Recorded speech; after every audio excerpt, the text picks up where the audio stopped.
This is the intermediate wire wrapped earrings. Here is the sample that I've made, and I'm going to be using silver wire and 6mm beads. Here is the 6mm beads. You need a total of 14 beads per earring, so that would be 28 total for a set. Wire, you're going to need 20 gauge wire, and I just used a spool of this artistic wire because it's a lot softer, it's easy to manipulate. A spool of 26 gauge wire. Remember, when your gauge wires number get larger, the wire gets thinner. So the 20 gauge is thicker, whereas the 26 is thinner. And then you need a set of earring wires. And I like these fish hooks, but you can use clip-ons or you can use the lever backs as well. Okay, tools, you're going to need a chain nose plier. These are the ones that have the flat inside that come to a point at the tip. A round nose plier. I like to have a nylon coated plier just because it helps me straighten out my wire. And then you need some sort of nipper tool or side cutter. And I will put a list of tools and materials below in the description.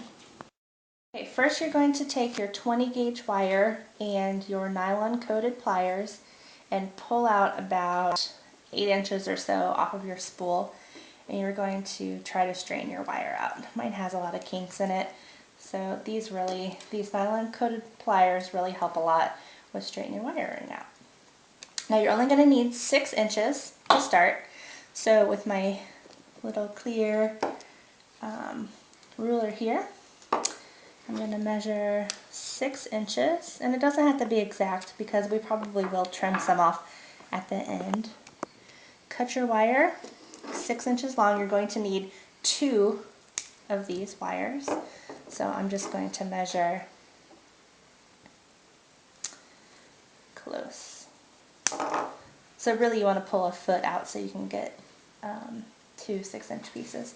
Set that to the side, you won't need it. Okay, you're going to take your round nose pliers first and start about 1 inch down onto your 20 gauge wire and put your wire about halfway down your tool. I like to make a mark with a Sharpie marker so that I know to come back to that exact same spot every time. But what you're going to do is you're going to take the short end, about 1 inch, that's outside of your tool, and wrap it around one of your barrels. And go ahead and just wrap all the way around, just like you're making an eye pin. Okay, so you have that little loop right there. What you're going to do next is have your chain nose pliers and grab that loop, just like that. And it doesn't matter if the short end is on top or the bottom, but you're going to twist those 2 wires together a complete turn, so it's like a bread tie you're twisting there. You'll need your flush cutters, and there's 2 sides of a flush cutter. You can see this side goes in and this side is flat, so you want the flat flush edge up against your wire. And don't forget, safety first, ladies and gentlemen. You need to cover wherever you're cutting so that your wire does not fly across the room or hit you in the eye. Okay, now that you've cut this little end off, you should have what looks like a lollipop shape on the end, but it's kind of crooked. It's kind of to the side, but that's okay. That's the way we want it. We're going to take our 26 gauge wire. This is the 26 gauge wire. You need to measure, it's very thin, as you can see. You need to measure out 1 foot of this, or you can work off the spool if you don't want to waste any of your material. So I'm going to measure approximately 1 foot of wire and trim it and leave the extra to the side for my next earring. Okay. Take the end of your 26 gauge wire and feed it through the loop on your 20 gauge wire. I'm putting my finger back here so you can kind of see because I know it's thin wire. What I like to do is hold the tail and the loop with my index and thumb finger, and then I'm going to wrap the 26 gauge wire around the 20 gauge wire 4 times. And I'm doing that right below this twist, right here. You can also use a pair of chain nose pliers to hold this part if you need to, if it's easier for you. For me, I think it's easier because I have long nails.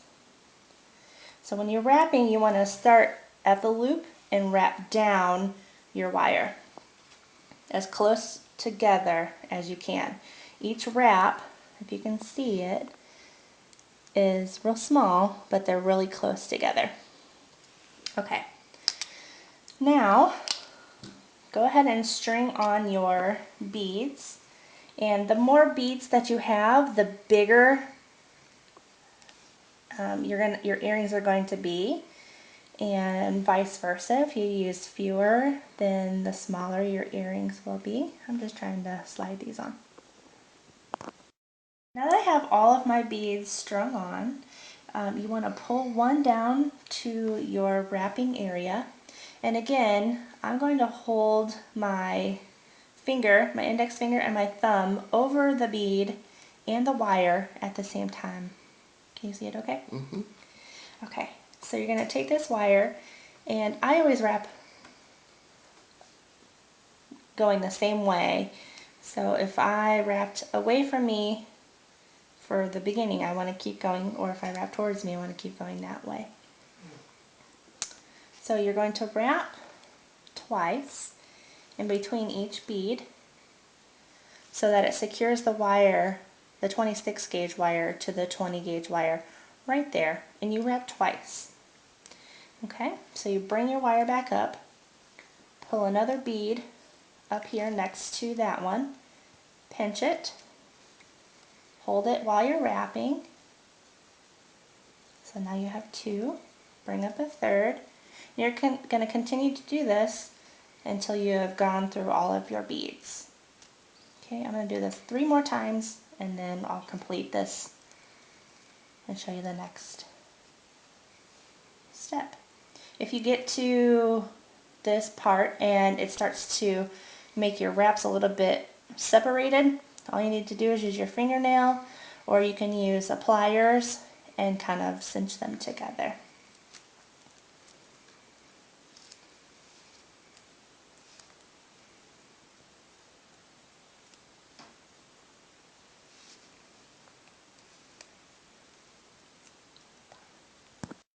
We're at the end of our bead wraps now, and I'm going to go ahead and remember we wrapped 4 to 5 times at the beginning. Now that's what we're going to do the same at the end, so we have the same amount on both sides.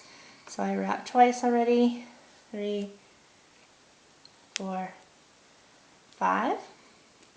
So don't worry about cutting this little tail off just yet. What you're going to do is turn your wire over so that the beads are hanging down, just like a pea pod, and you're going to bring it up, bring your 20 gauge wire back up to this twisted area. I'm going to kind of push that out of the way. And then you're just going to kind of measure with your fingers the 2 wire wrapped areas so that they're in the same spot. Okay. Now what you're going to do is, I like to hold it with my non-dominant hand. So I'm just going to take this 20 gauge wire and wrap it right here around that twist that I did in the very beginning. Just twice, just to secure it on there. And then take your flush cutter, get right in that area, cover or hold on to the detached piece of wire, set that to the side. I'm going to kind of readjust the top of this so that it's sitting up. And I'm just using my chain nose plier to do that. After I nip, I'm gonna tuck that little area in right there. Okay, now I have this 20 gauge wire that's right here, and you can always cut a longer piece if you want to wire wrap more around the top here, but I'm going to go ahead and use my pliers since it's so short. You're going to take this and just wrap it around the top of this, and then tuck it in, and then I'm going to cut this little extra piece of 26 gauge wire that I put into the hole when I first started it. Be careful not to cut your main 20 gauge wire. Kind of tuck it in with your chain nose plier. Reposition the wire if you need to. Pinch it down if you need to if it's not flush.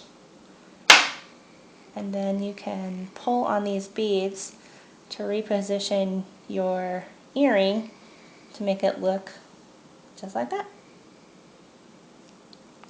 You can make this a round shape just by pushing your fingers in here, or if you grab onto the wire wrap at the top, you can pull the bottom couple of beads and pull down on it, and it will make it into a teardrop shape. Now this could be a pendant. If you wanted to put this on the bottom of a necklace, all you'd have to do is turn your bail or your loop sideways. Now the reason we turn it sideways is because your necklace will go through this way, and if your bail or loop at the top is facing you, you can see through it, then your pendant's going to want to turn. So that's why we turn the bail so that the wire or the chain can go through and this will stay flat. Okay, what we're going to do is add the earring wire. That's the last part. So take your chain nose pliers, open up the bottom of this,